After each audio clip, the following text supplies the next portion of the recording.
MB 수사는 정치 보복이다. 아, 이러면은 안 똑같지요? MB 수사는 정치 보복이다. 대다수 국민은 너무한다고 합니다. 라는 이재호 씨. 아무 거에나 정치 보복 운운하는 것이야말로 대다수 국민은 너무한다고 말합니다. 너무하는 이명박, 너무 잘하는 팟캐스트 뉴스 관장. 아, 똑같지 않습니까? 이재호. 예, 혀 짧은. 예. 누군지 저는 전혀 몰랐어요. MB가 뭐 혀를 다친 줄 알았어요. 뭐 나는 뭐 안단테다. 그래, 우리 이승원 평론가도 이제 방송 거의 100회인가요, 선배님? 100회 넘었어요. 100회가 넘는 동안에 성대모사를 하나씩 네. 하나쯤은 좀 개발했어야 네. 하는 것이 아닌가 하는 그런 아쉬움. 동의하지 안타까움. 않습니다. 나이 먹을 만큼 먹어서 사람이 말이야 교훈을 얻을 줄 아는 능력도 구축을 해야지. 이 험난한 세상을 어떻게 살라고. 아 대충 이렇게 살다 죽을래요. 네. 야, 얘 저 다음 주부터 자르죠. 정자가 요즘 완전히 너무 안이하게 살고 있습니다. 예. 그래요. 자, 다담 네이처의 광고가 오늘이 마지막이라고요? 내일이 마지막입니다. 예. 뭐 이제 단물 다 빨아먹었다 이렇게 판단을 한 것 같은데, 예, 여러분 다담 네이처 많이 사랑해 주시고, 아 정말 우리 북한 선수단한테 이거 딱 세 세트를 묶어가지고 네. 한 명씩 선물을 주고 싶은 마음이 있는데 우리 네. 김수민 씨가 좀 비용을 대서 네. 그분들한테 드리면 안 될까요? 비용요? 그렇습니다. 뭐 선수단 전체요? 그렇죠. 어. 뭐 다 합쳐보니까 이게 뭐 보니까 비용. 뭐 비용도 15만 원 비용인데. 안 될 것 같은데. 비용도 예. 비용인데 전달 어떻게 하죠? 전달을 네. 네가 가야지 거기. 그럼 이거 평창으로. 뭐 네. 아니 그러니까 그 북한 쪽에 직접 전달은 누가 하죠? 네가 해야지. 제가 직접 한다고요? 이거 국가보안법상에 뭐지? 그 회합 뭐 이런 거에 걸리는 거 아닌가? 아, 고무 찬양은 네. 고무찬양 찬양은 아니고. 아니고. 고무 찬양은 아니고. 네. 예. 아니 걔네들이 좋아하면 고무지. 음. 예. 그래서 이 또 보내버리려고. 다담 네이처를 보내버리려고 먹으면은 그렇군요. 네. 이 찬양을 안 할 수가 없어요. 어. 예. 고무 찬양도 가능할 것 같습니다. 네. 그쪽에서 남한을 찬양하는 형태가 되겠네요. 개를 먹고 찬양한다면. 자, 쓸데없는 얘기 그만하고 다담 네이처에 경쟁사가 들어왔으면 좋겠어요. 네. 예. 다스 네이처. 자, 그래요. MB 수사는 뭐 또 계속되고 있는 것 같고, 네. SBS 보도와 또 맞물려서 네. 경향신문 보도를 보니까 다스는 MB 거다 이렇게 결론이 난 것 같아요. 그렇지 않아도 이재용 부회장이 몸담고 있는 삼성이 다스 소송 비용을 대신 네. 낸 걸로, 왜 대신 내줬을까요? 이제 그게 바로 이제 이건희의 사면. 원포인트 단독 네. 사면, 이거하고 연관지을 수밖에 없다 네. 이런 이야기죠. 그러니까 사실은 삼성이 이렇게 다스 관련한 소송을 냈다면 MB 임기 중에 MB 거라는 거지 뭐. 다스는 이보다 확실한 다스의 실소유주 규명의 단서는 없다. 알고 봤더니 다스의 실소유주가 삼성. 이건이야. 내가 그 다스를 갖고 있었거든. 재용아, 너한테 물려주려고 했어. 이건 아닐 텐데. 이명박이 덮어 쓰려고. 그렇지. 예. 네, 알고 봤더니 그런 시나리오. 정말 농담입니다. 놀라운 게 이 삼성의 응. 뭐 삼성의 정보력은 뭐 국정보다 더 세다 뭐 이런 얘기도 이제 뭐 네. 나오잖아요. 뭐 실제인지 아닌지 모르겠지만. 근데 이런 거 보면은 그게 그냥 웃어 넘길 만한 건 아니다. 왜냐하면 최순실이라는 그들 입장에서 보기엔 정말 숨은 보물을 찾아내서 그렇죠. 말까지 지원하고 뭐 정유라 뒤를 봐주고 등등 네. 이런 걸 해준 거랑 당시에 뭐 약간 어쨌든 긴가민가 했던 그 다스 그 당시만 해도 그걸 정확하게 알고 네. 여기에 또 비용을 대신 내준 그러니까 똑같은 구조잖아요. 이명박과 다스, 박근혜와 최순실. 삼성은 그 정 가운데 어김없이 서 있었다. 네. 그렇죠. 다시 예. 한번 그들의 정보력과 영악함 이런 것들을 확인하는. 근데 이 변호사 비용 대준 것도 진짜 말 지원만큼인데 정말 황당하더라고요. 네. 그 내용을 보니까.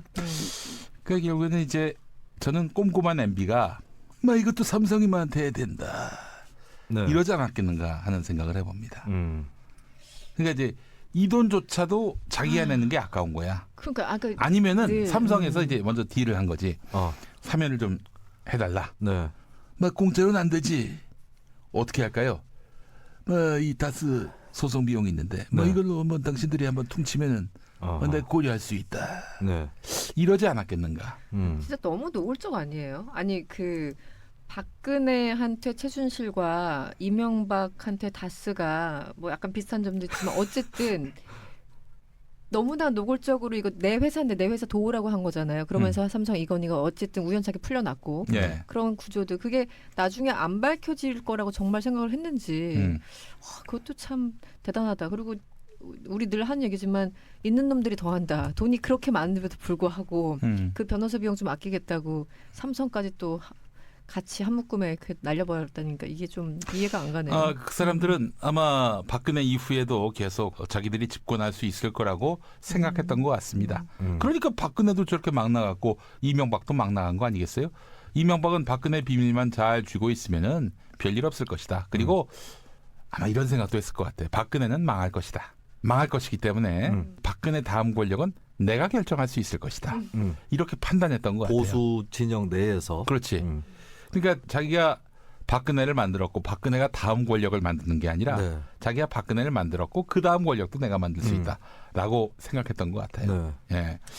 그래서 이제 반기문을 데려오려고 했던 그런 움직임도 그림자도 네. 보였고요. 실제로 다음 대선에 있어서 내가 역할을 하겠다라는 식의 워딩을 몇 번 했었어요. 그렇죠. MB가. 네. 예. 사실 김무성이 뭐 탄핵 뭐 이런 이유로 명분상은 나갔지만 김무성이 나가서 바른정당 만들고 했던 게 사실은 그 반기문 받으려는 꽃가마 만들기 위해서 바른정당 만든 거잖아요. 그렇죠. 그 날아가고 나니까 바로 이제 또 당 옮겨 타고. 음. 그러니까 이런 것들 과정을 보면은 그들 내에서 여러 가지 그러니까 지금 말씀하신 것처럼 박근혜 다음에 내가 결정할 수 있다는 생각도 있을 테고 정 아니더라도 다음에 정권이 좀 바뀐다고 하더라도 안철수나 뭐 하여튼 이 정도쯤 되면은 설마 나까지 건드릴까? 그러니까 박근혜 정부 전 정권이 건드릴 수는 있겠지만 그 전 정권이 나까지 건드릴까? 이런 그 기대 섞인 희망도 있지 않았을까? 뭐 이런 생각도 들어요. 그런 생각은 혹시 안 드시나요?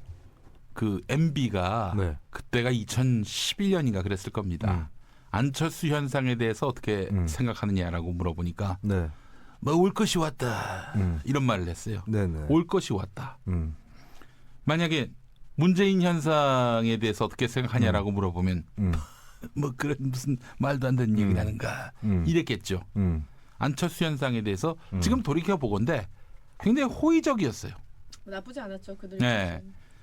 그 캠프에 있었으면서 뭐 마치 이렇게 딴 얘기를 하듯이 이렇게 정자. 기억 상실증. 기억상실증. 기억이 안 납니다. 응? 선택적 기억 상실증. 몰라요, 모릅니다. 국정원 직원하면 정말 잘할 수 있었어요. 기억이 안 납니다. 선택적 기억 상실. 국정원 그래. 갔어야 근데 돼. 내 머릿속에 지우개. 아이, 참 우리 내 머릿속에. 주연. 네. 네. 주연이 지우개 누구였지? 예? 내 머릿속에 지우개. 정우성, 손예진. 그래요. 지우개 정도가 아니라 이건 컬링인데 컬링. 네, 싹싹 닦아내. 쓸어 없애. 네. 그래요. 컬링 너무 좋더라고. 아 재밌죠. 저는 그 저기 머리도 많이 굴리고. 그리고 그게 에너지가 많이 소모되더라고. 네. 또 집안에서도 전기 청소기로 한번 쫙 하는데도 한 3kg가 빠져요. 전기 청소기라는. 좀 유동 그게 많잖아요. 네. 그치? 그 집에서 실제로 네. 컬링도 한번 해봤어. 공 하나 놓고 되게 전기 청소기로. 네. 굉장히 신속한 동작이 필요해서 힘들 것 같던데 그냥 보기만 해도. 뭐 하여간 그렇습니다. 자, 그래서 당시에 안철수를 백업으로 둔 것이 아니겠는가. 네. 그러니까 이명박은 차기를 안철수냐 박근혜냐 이걸 놓고 이제 골랐던 것 같아. 박근혜를 확실한 후계자로 생각하진 않았고 네. 안철수로 할 것인지 그 박근혜로 할 것인지 고민하게 만들었던 것이고 네. 또 안철수 씨가 이제 사실은 대선 때 좀 지저분하게 단일화를 해준 측면이 있지 않습니까? 결과적으로 보면 지금 돌이켜보건데 지저분하다는 표현은 좀 그렇습니다. 아니 본인도 인정하는 거 아니야? 왜냐하면 당신도 몰랐다면서 단일화가 될 줄은. 마지막에. 그러니까 마지막에 드롭할 줄은 그때 그 시기는 몰랐긴 했는데 당일날은. 아니 그 근데- 이승원 씨도 지저분하게 결론이 난 거잖아, 솔직히. 응? 아니 뭐 알고서 그렇게까지 뭐 말하고 논의를 싶진 한 것도 않고요. 아니고. 아니었어, 그건 아니었어. 네, 아니 그때 어쨌든 그 당시 그 캠프의 사람들의 입장, 뭐 저도 마찬가지였고 입장은 단일화를 그때 이제 서로 단일화하는 방법상의 이견이 있어서 드랍을 한 거잖아요. 근데 어쨌든 안철수가 지지율이 상당히 있었음에도 불구하고 양보를 한 건 맞아요. 근데 그 이상의 더 와서 서포트 해주지 않고도 뭐 그러니까 더 많은 지지를 해주지 않았다고 욕하는 건 좀 심한 거 아닌가 저는 그 생각이 들어요. 물론 소위 말하는 흔쾌하게 해주지 못했지. 그러니까 욕심이 100%까지 그 넘어서는 그 수준까지는 다 충족시킬 수가 없는 거예요. 이제 악플 달 시간입니다. 악플 시작. 그러니까 그게 당시 문재인 캠프에서 했던 얘기인데 아니 역지사지로 생각해 본다면 그때 안철수 캠프에 있던 사람들이라고 안철수 입장에서 내가 후보까지 드랍을 하고 내가 사실 해줄 거 다 해준 거잖아요. 후보직을 사퇴했던 거면 그 당시 있는 사람들은 그 캠프에 있었던 더구나 몰랐던 사람들은 엄청난 충격이었고 그거 이상 더 흔쾌하게 해주지 않았다라는 건 어떻게 보면 욕심이라는 거예요. 이거는 근데 일단은 대선 그 단일화 이후 얘기고 MB와 안철수에 대해서 제가 드리고 싶은 말씀은 나중에 보면은 그 이름 뭐죠? 좌익효수인가? 엄청나게 안철수를 물어뜯습니다. 그러니까 같은 편이라고 보기는 어렵고요. 근데 이건 있어요. 이건 제가 증언 또 할 수 있는데 MB가 안철수를 레버리지로 쓴 건 맞아요. 무슨 레버리지로 썼느냐? 박근혜 쪽을 위협하는. 너 까불면 안 밀어준다. 차라리 여기를 밀어줄 수도 있다. 그렇지. 좌익효수는 이미 박근혜로 결정된 뒤에 활동했단 말이지. 네. 그 이전에는 안철수냐 박근혜냐 이걸 놓고 MB가 상당히 고심했을 거라고 생각을 합니다. 그 밀어주는 방식이 이런 거예요. 그러니까 김영삼도 김대중을 밀어준 측면이 있거든요. 직접 밀어준 게 아니라 이회창을 돕지 않는 방식으로. 예, 그 정도인 것이죠. 그러니까 이명박 입장에서는 박근혜가 같은 당 출신이지만 되고 나서 자기를 오히려 정면으로 칠 수도 있는 그런 여지가 보인다면 차라리 남의 식구한테 줘버리겠다. 그래서 MB랑 안철수를 같은 식구로 보기는 어렵고 예, 남의 식구지만 차라리 그러니까 김영삼이 이회창이가 먹을 바에는 김대중한테 줘버리겠다라고 했듯이 MB도 그런 플레이를 염두에 두고 있었던 것 같은데 제가 봤을 때는 한 10월 말 11월 초 들어오면서 MB랑 박근혜랑 최종 타결이 된 것 같아요. 그리고 그 시점이 안철수 문재인 단일화 시작 시점이랑 맞물려요. 예. 그래서 판이 정리가 된 거죠. 저는 뭐 복잡하게 이렇게 설명을 한다기보다 어쨌든 아무도 없는 배석하지 않은 상태에서 MB랑 박근혜랑 단독 회동 청와대에서 했잖아요. 전 그 장면 하나만으로도 이미 이제 박근혜 어떤 식으로든 박근혜가 되는 걸로 혹은 뭐 밀어주는 것으로 얘기가 되지 않았을까라고 추정을 해보고 이미 박근혜는 맞죠. 왜냐면은 아무리 싫어도 그래도 같은 보수 정권이 해야지 자기 그 뭐 다스도 안 켤 테고 자기 어떤 4대강 문제부터 해가지고 지저분한 문제들 안 켤 거니까. 근데 만약에 100번 양보해서 정말 박근혜가 안 되면 그때 이제 그 소위 말하는 대체제로 안철수 정도 생각을 하는 거였겠죠. 근데 안철수를 바로 고민했을 것이다. 선택지에 박근혜와 비슷한 비중을 놓고 있었을 것이다. 저는 그렇게는 생각하지 않아요. 전 레버리지로 썼을 정도다. 그럴 수는 있죠. 네네. 아니 근데 그 당시에 시발단 윤정훈 목사가 증언한 게 있어요. 네. 증언한 내용 중에 뭐가 있냐면은 한동안은 안철수를 밀라 이런 워딩이 있었어. 네네 맞아요. 아니 물타기용으로 박근혜를 압박하는 걸로 썼다 카드로 안철수를. 전략적으로 그렇게 했을 수도 있죠. 물타기. 근데 이제 아까 이제 올 것이 왔다 그 반응은 이런 게 있어요. 그러니까 여기 이제 정확한 워딩이 이렇습니다. 국정원이 안철수 후보 쪽으로 가라고 했다가 다시 박근혜 후보 쪽으로 가라 했다. 그렇죠. 이게 정확한 워딩이에요. 그 뭘 의미하겠어? 아니 국정원이 시킨 건데 국정원은 이명박 정부 시절의 국정원인데 시기가 언제인지는 안 나와요. 그때가 이제 2012년 그 말쯤이었죠.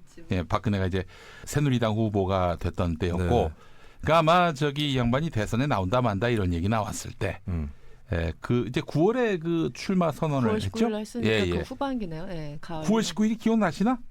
기억이 들어왔어. 기억이 들어왔어. 정작. 2005년 9월 19일과 2012년 9월 19일은 어쨌든 뭐 기억에 남는 날이죠. 2005년 9월 19일. 저 현장에 있었으니까.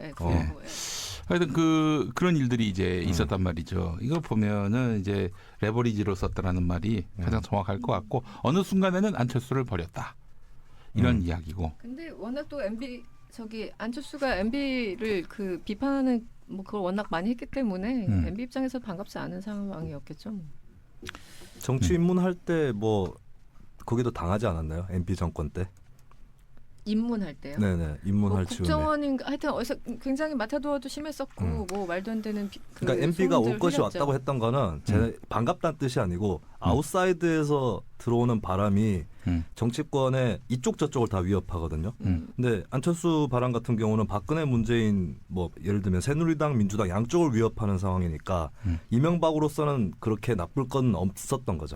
그러니까 내 사람이다라는 인증은 아니지만 적어도 안철수에 대해서는 배격한다든지 혹은 뭐 제거해야 될 대상으로 여긴다든지 그렇지는 않았다는 거지요. 그렇게 따져본다면은 지금 안철수 씨의 행보를 보자고 2018년 네. 사실 보수 진영으로 들어간 거 아닙니까? 그렇잖아요 지금. 심하게 과격하게 들어갔죠. 원래 아직 가서 보수 안겼죠. 뭐. 네, 그 봐봐 지금 의석을 구분하면은 네. 저쪽 편으로 돼 있어 지금 자유한국당 편으로 돼 있어 한마디로 얘기해서 그렇죠. 네. 범보수가 돼 버렸어요. 아니 그럴 수가 있나? 난 대한민국 정치 역사에 네. 그렇게 진보로 갔다가 그것도 호남 기반의 정당으로 갔다가 어느 날 갑자기 저쪽으로 넘어가는 나는 이런 경우는 처음 봤어. 새로운 역사를 쓰고 있어요. 예. 뭐 이인재만 욕할 게 아니라. 근데 이제 그게 뭐야 지난 시간에 얘기했나요? 비슷한 옛날 비슷한 사례의 정치인이 박찬종, 문국현 있었다.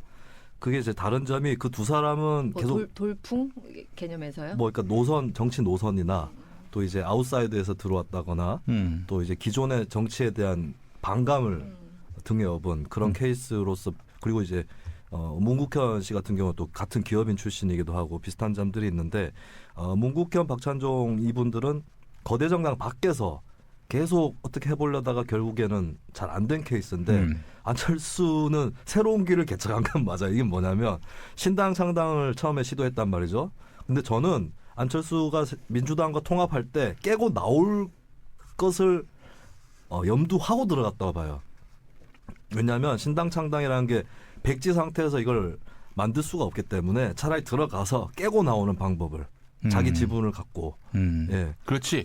정치 신인이 당을 만들어서 네. 뭐 의석수 모아봐야 창조한국당 정도라고. 네. 원내교섭단체 절대로 못하고. 그러니까 아예 민주당에 들어가서 그 당의 대표가 되면은 깬다기보다는 아예 민주당을 자기 당으로 만들려고 했던 게 아닌가. 저는 그렇게 아니요, 저는 그렇게 안 봅니다. 이 김수민 위원장은 지금 안 네. 된다는 거야. 왜냐면은 안철수는 아니 초기에 생각해 보자고 새정치연합이라는 당을 만들려고 네. 했었어요. 네. 그러다가 이제 김한길 대표하고 만나가지고 네. 짝짝꿍해서 결국 합당하기로 했단 네, 말이죠. 네, 네. 그때 그 정치권 언론한테 전화해가지고 그거 알죠. 제가 민주당을 먹었습니다. 네. 이렇게 얘기했잖아요. 그거를 액면 그대로 받아들이는 게 순진한 거죠. 누가?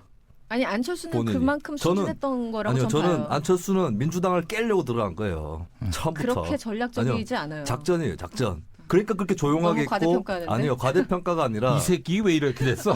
과대평가가 아니라 이거는 이제 현재는 반안철수 쪽으로 돌아선 국민의당 성향의 논객 또 그렇게 주장하는 분이 계신데 그분은 이미 공희준형, 공희준 씨 아니에요. 최광웅 씨라고. 최강홍. 예, 그분은 안철수가 당 탈당할 때 그렇게 얘기를 했어요. 깨고 싶어서 들어갔다. 근데 그 행보를 보면은 아니 그렇게 쉽게 사퇴합니까?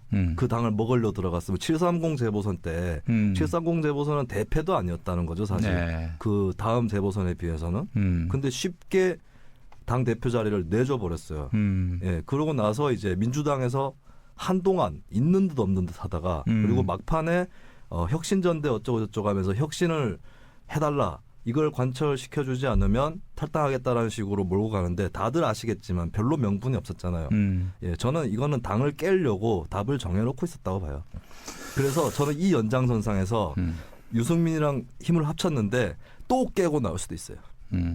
그건 뭐 아니 근데 저는 그래서 안철수는 이제 이거죠. 그 문국현, 박찬종이 가운데 지대에 그냥 머물러 있다가 고여 있다가 여기서 새로운 걸 해보겠다고 하다가 망했던 것과 달리 안철수 대표는 왼쪽으로 갔다 오른쪽 이렇게 곡선을 그리면서 깨고 나오는 계속 이 실험으로 아니 가고 있는 거예요 지금. 그렇게 논리가 된다면 그럼 깨려는 이유가 있어야 될 거잖아요. 깨면서 얻는 이익이 있어야 자기 되는데 세력을 만들기 위해서는 별로. 당 밖에서는 자기 세력을 만들 수가 없다는 것이 문국현, 박찬종 사례에서 드러난 거거든요. 그러니까 내부에 들어가서 자기 세력 만들고 그래서 당 깨고 나온다. 네. 그래서 제가 우호 지분을 이준석 많이 씨한테 가져간다. 이준석 씨한테도 이런 얘기를 했어요. 뭐 바른정당 그 밖에서 버티면 고달플 텐데 자유한국당에 들어가서 깨고 나와라 다시. 아니, 이게 정의당도 그래요. 정의당도 어쨌든 진보신당, 민주노동당, 국민참여당 등등이 일단 합쳤어요.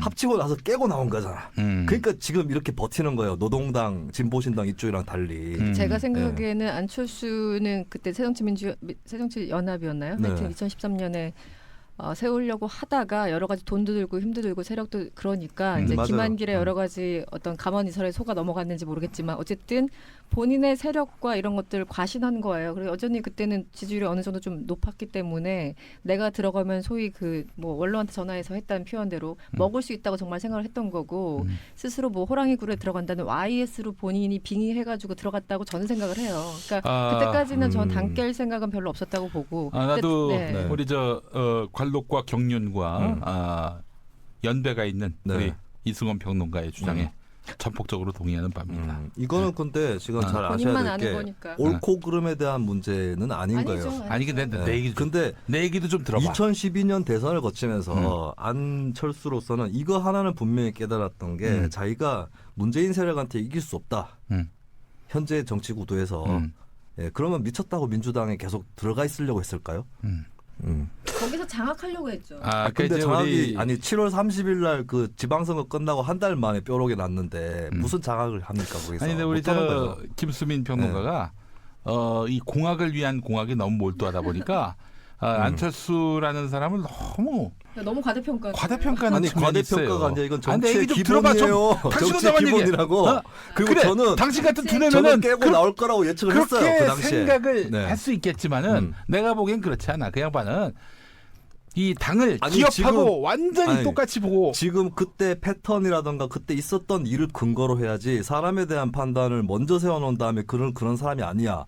그는 출신이 이래 이렇게 난 접근하면 안 결과만 된다는 거예요. 갖고 얘기하는 그러면 겁니다. 그러니까 자꾸 예측이 틀리는 거예요. 내기에서 치고. 오늘 근데 마치겠습니다, 저는- 여러분. 오늘 그동안 저희 뉴스관장 사랑해 주신 여러분 너무 저는 감사하고요. 분명히 예측을 했던 게 오늘 도저히 안 되겠습니다. 이제 네. 저희가 이제 오늘로 이렇게 청산을 하고 저희가 깨고 나가겠습니다. 저는 2014년, 2015년도에 안철수 깨고 나간다고 그때 봤었어요.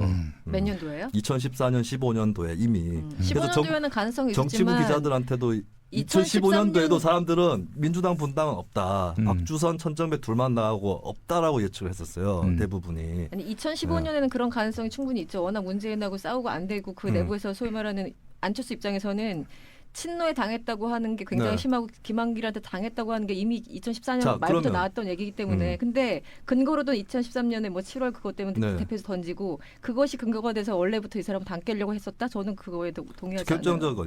결정적인 힌트. 문재인, 박지원 붙었을 때 안철수가 어디를 밀었나요? 문재인하고 박지원이 당대표에 붙었을 때 안철수가 어디 손을 들어줬습니까? 당시에 2015년 초에. 박지원 밀었죠. 아니죠. 문재인 밀었어요? 그렇죠. 그랬어? 예. 그게 깨고 나가려고 하는 거니까 자기가 먹을 것을 박지원 밀었어야지. 그래요? 예. 그래 놓고 나중에 박지원하고 그러니까 손잡고. 제가 하고 싶은 말은 안철수 대표는 흉악한 사람입니다. 네. 예, 유승민이 조심해야 돼요. 유승민 지금 그 얘기 하고 있잖아요. 박지원 대표도 예. 유승민 또 조심해라. 안철수 조심해라라고 얘기하고 있지 않습니까? 네. 내 생각은 이승원 평론가에 좀 더 가깝습니다.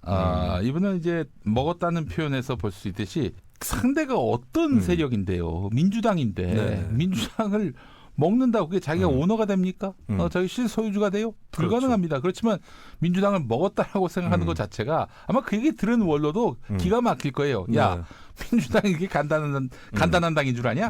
이렇게 생각했을 거라고. 네. 그래서 이제 자기가 대표가 됐고 다 할 줄 알았지. 그런데 거기서 이제 부딪힌 거야. 2014년 지방선거 앞두고 기초의원, 기초단체장 공천. 정당 공천 하지 말자. 이렇게 얘기를 했고 그 당연히 자기 의견이 그대로 반영될 줄 알았는데 뭐 그냥 의원 총회원장에서 대놓고 안철수를 상대로 무슨 그런 말도 안 되는 소리냐. 강기정 의원 목소리가 제일 컸는데 그런 과정을 거치면서 이거는 벌써 거기서 견적이 나온 이거는 거야. 안철수를 너무 좋게 보는 것 같은데요. 네? 지금 말씀하시는 거는 왜냐하면 안철수 안철수가 의원님 이제 아시죠? 대표님 제가 안철수가 안철수 기초선거 대표님을 싫어하는 게 공천을- 아닙니다. 미워하는 게 아니고요. 저는 뜻이야. 아니, 근데 기초선거에서 안철수 공천 폐지 얘기한 거는 본인이 그걸 후보로 조달할 자신이 없어서 얘기를 한 거예요. 민주당이 들어가면 그걸 굳이 유지해야 될 이유가 없는 거거든요. 아니 네. 어쨌든 그것 때문에 안철수가 충격받았을 사람이 아닙니다. 자기가 약속한 건데 이거를 네. 이걸 물리는 순간 아주 개망신을 근데 당하는 건 줄 어쨌든 알았다니까. 민주당도 당론이 그때 이제 철회가 아니라 폐지하는 거였는데 당원 여론조사랑 국민 여론조사 섞어가지고 다시 한번 해보자 이렇게 결정이 난 거죠. 예, 그래서 이제 여론조사를 했더니 국민은 폐지가 좀 높고 당원은 폐지 반대가 높아서 합산을 50대 50으로 해보니까 간발의 차이로 공천제는 그대로 유지하는 것으로 예, 그렇게 갔고 그리고 그 공천 또 이제 민주당에서 공천제 자체를 새누리당 반대 때문에 없애지를 못하니까 자체 무공천을 하려고 했는데 이게 균형이 안 맞잖아요. 저는 사실 그러면 이거는 안철수든 민주당이든 공천을 무공천하겠다고 했다가 선회한 거는 하나의 짜여진 패턴이었던 거예요. 그래서 안철수한테는 그게 충격적인 원인은 아닙니다. 당을 깨려고 하는 마음을 먹었던 거는 저도 인정을 합니다만은 저는 그는 2016년 총선을 앞둔 그 전년도에 지금 이대로는 안 되겠다. 네. 문재인이 저렇게 당대표를 하고 있는 한 뭐 내가 여기서 세력을 만들어서 2017년 대선에 임할 수 없겠다라고 판단을 해서 뭐 혁신한 운운하면서 당을 깨고 나온 거예요. 제가 봤을 때는. 그러니까 뭐 아니 솔직히 안철수의 혁신안하고 다를 게 없는 혁신안을 그러니까요. 새정치민주연합에서 만들었는데 김상곤 네. 현 그 교육부 총리가 다시혁신위원장이 이거 그대로 받을 수 있는 건데도 이거는 혁신안이 아니라면서 어거지를 쓰더니 그리고 탈당해서 새 당을 만들었습니다. 그러니까 그 어거지는 처음부터 기획돼 있는 어거지였다니까요. 사실 입당할 때부터 깨고 나갈 호남을 쥐고 나갈 생각을 했어. 합당 때부터 그랬다고 생각하진 않아요. 저는. 그 숭악한 사람인데. 네. 저는 안철수 저 대표님의 바른정당 쪽에 이 얘기를 꼭 해드리고 싶어요. 진정성을 난 믿는다. 자자. 네. 그 어쨌든 MB가 과연 안철수를 어떻게 생각하느냐. 지금 돌아가는 양상을 보면은 MB가 안철수에 대해서 호의를 가졌던 것이고 좀 말씀하신 대로 박근혜하고 안철수를 놓고 저울질을 하려 했던. 그러니까 이제 그게 기업에서 아주 흔히 쓰는 패턴이거든요. 어떤 오너든 경쟁자 둘을 붙입니다. 경쟁을 시켜요. 그럼 둘이 충성 경쟁을 한단 말이죠. 근데 한 사람만 자기가 밀어준다?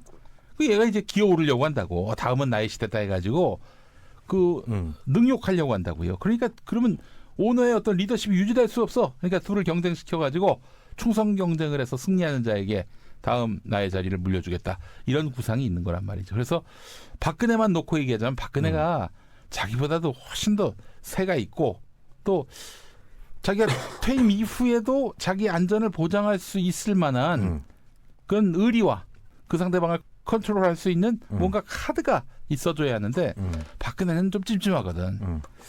그런데 이제 박근혜가 어느 순간에 퇴임 이후를 보장해주는 이런 선에서 서로 이제 어떤 담합을 했던 것이 아닌가. 그렇겠죠. 그래서 이제 안철수 카드는 접고 이제 박근혜를 밀어주는 방향으로 어떤 그런 MB가 마음을 굳힌 것 아니겠는가. 이런 생각이 들었던 거고. 그리고 사실은 MB가 지금 위태로운 상황에서 갑자기 안철수가 막 자가발전, 자가발전해가면서 저렇게 보수의 품에 안긴 걸 보면은 이건 뭔가 MB하고 큰 그림이 있지 않겠는가. MB와 함께 그 공유하고 있는 큰 그림이 있지 않겠는가 하는 생각이 저의 생각인 거예요. 내가 얘기해도 지금? 내가 얘기해도 너무 과학적인 분석인 것 같아. 그러면은 바른정당 MB와 김무성이 자유한국당에 들어갈 이유가 없죠. MB랑 안철수 교감이 있으면. 아니 김무성이 왜 나옵니까 여기서? 이 김무성이 이명박하고 무슨 관계가 있다고? 그럼 어쨌든 안철수보다는 김무성이 훨씬 관계가 있죠. 안철수와 이명박은 관계 없다.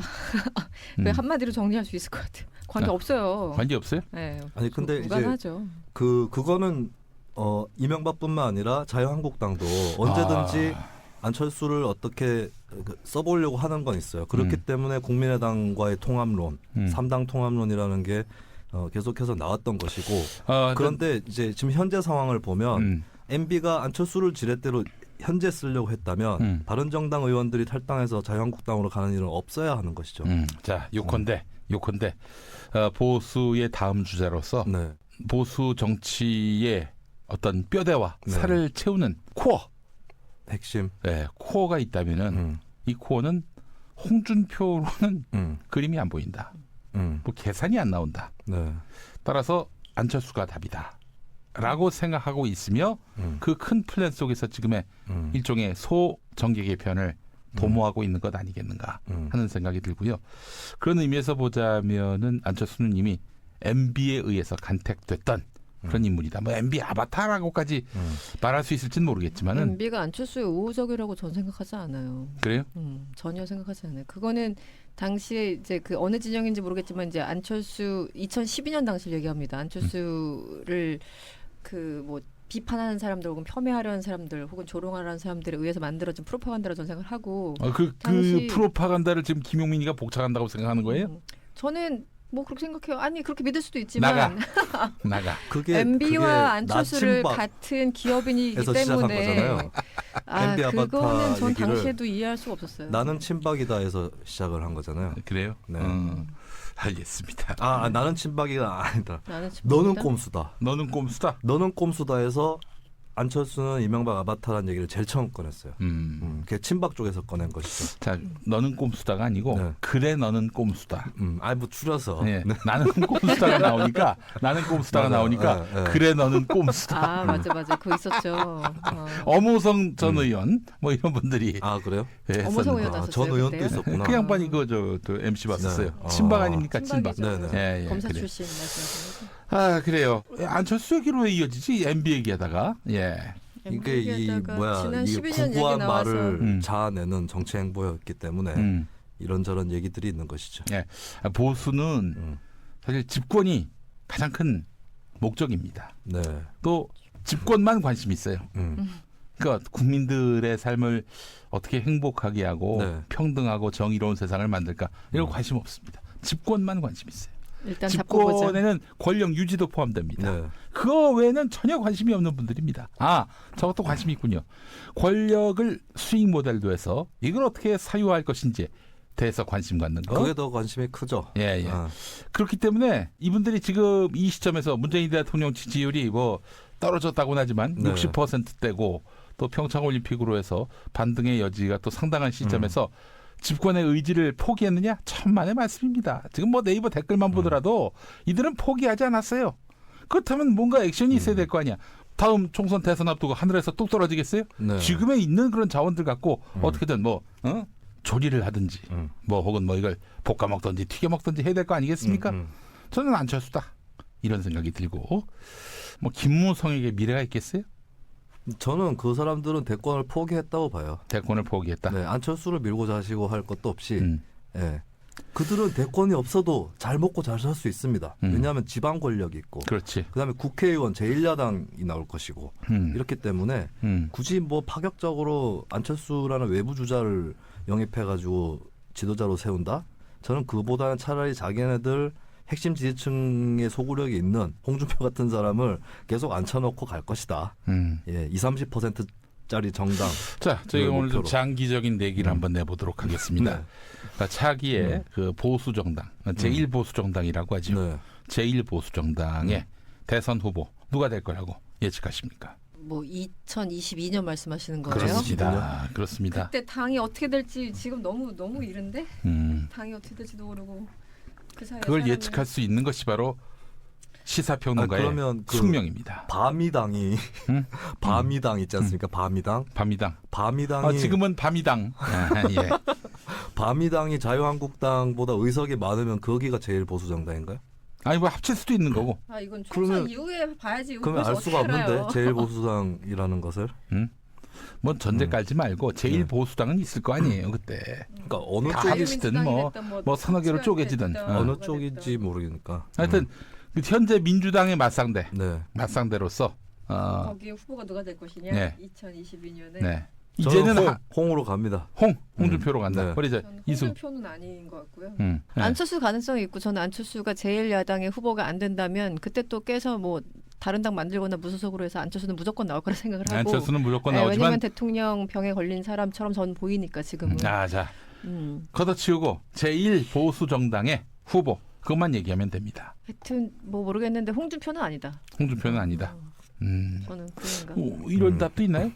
예를 들어서 이제 왜냐면은 수학 질문에서 네. 수학 그 문제에서 0은 아니다 네. 뭐 이런 거. 정답은 OX. 무엇인가인데 OX 퀴즈 0은 아니다. 왜냐면 0은 아니다. 씨발. 지금 생각하지 못한 사람이 나올 것 같다는 생각이 들어요. 네.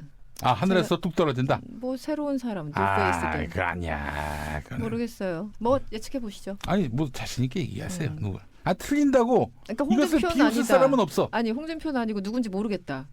근데 유효해 찍어보면 어떨까? 유효해. 류엘- 정미용. 저도 홍준표가 아니다. 예, 그 정말 저희 그 콩팥을 네. 걸겠습니다. 누군데요? 누군지를 얘기하세요. 저는 안철수라고 봅니다. 가능성이 있죠. 안철수라고 아니라고 봅니다. 봅니다. 저는. 예? 아닙니다. 아니 안철수가 되는 이유가 제일 약간 사실은 지금 그 문재인 대통령 지지하는 분들이 가장 싫어하는 정치인은 홍준표는 아니에요.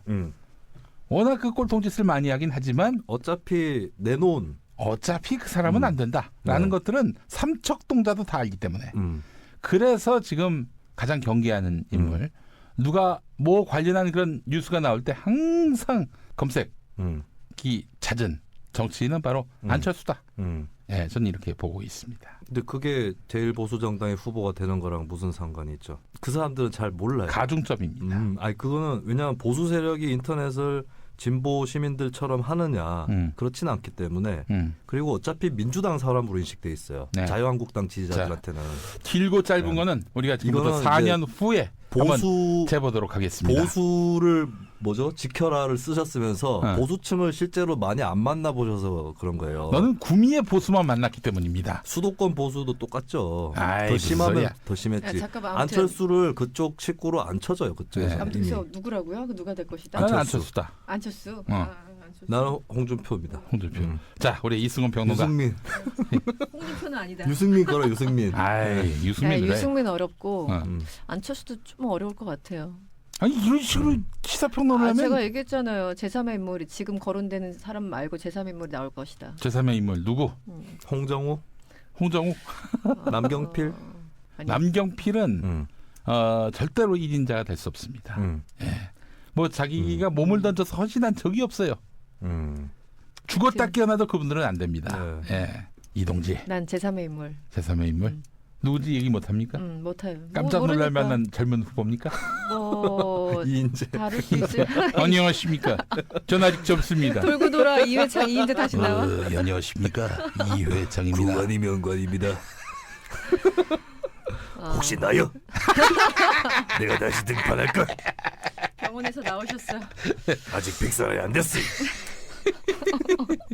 끝까지. 자 그래요 여기까지 합시다. 오늘 이거 주제가 뭐야? 오늘 주제 평창 네. 이후에 한반도 상황인데 MB 얘기 거예요. 나왔고 뭐 하여간 이명박 얘기 나왔고 많이 다뤘어. 하여튼 현지 시간 11일 현재. 오늘 아주 이것만 해도 네. 사실 2011년 이후의 보수의 역사를 네. 제대로 짚어냈다고 저는 생각합니다. 펜스 부통령이 북미 간에 직접 대화도 가능하다 오늘 이런 얘기가 이승훈 나왔다고 평론가가 하니까. 오늘 굉장히 상기된 표정을 제가 지어가지고 네. 놀랐습니다. 왜요? 왜요?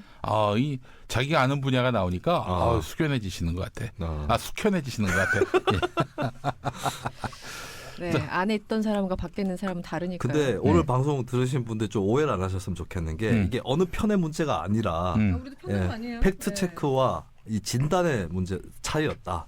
예. 팩트 체크 그건 우리가 이거 못했다는 뭐하러 해. 얘기예요? 예. 아니 분명히 잘못 알아듣는다니까. 예, 예. 어쨌든 뭐 저는 오늘 우리 입진보 소리 들을 방송은 안 했다. 이번 주에 매우 보람을 느낍니다. 예. 입보수.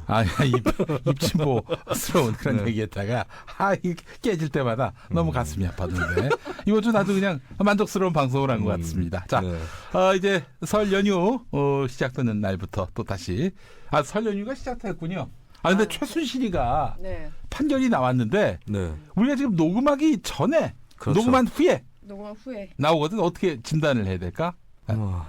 중형이 나온다. 네. 박근혜 공범으로 이미 보냈기 때문에 이게 뭐 더 이상 박근혜나 이제 최순실은 버린 카드고 이명박도 버린 카드가 됐어요. 네. 중형 나온다. 전 여기 한 표가 옵니다. 저도 마찬가지입니다. 왜냐면은 뭐 그 하나만한 얘기를 이재용 하세요. 항소심에서 박근혜랑 최순실을 다 날려버렸으니까. 그럼 너도 그렇게 생각합니까? 중형이 나온다고요? 예.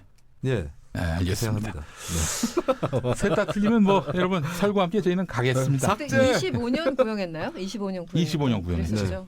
음. 구체적인 형량 얘기하면은 금방 뽀록 나기 때문에 이거는 좀 얘기하지 않겠습니다. 네. 자, 뉴스 관장 오늘 여기까지입니다. 자, 다음 시간에 또 뵙겠습니다. 고맙습니다. 고맙습니다. 감사합니다.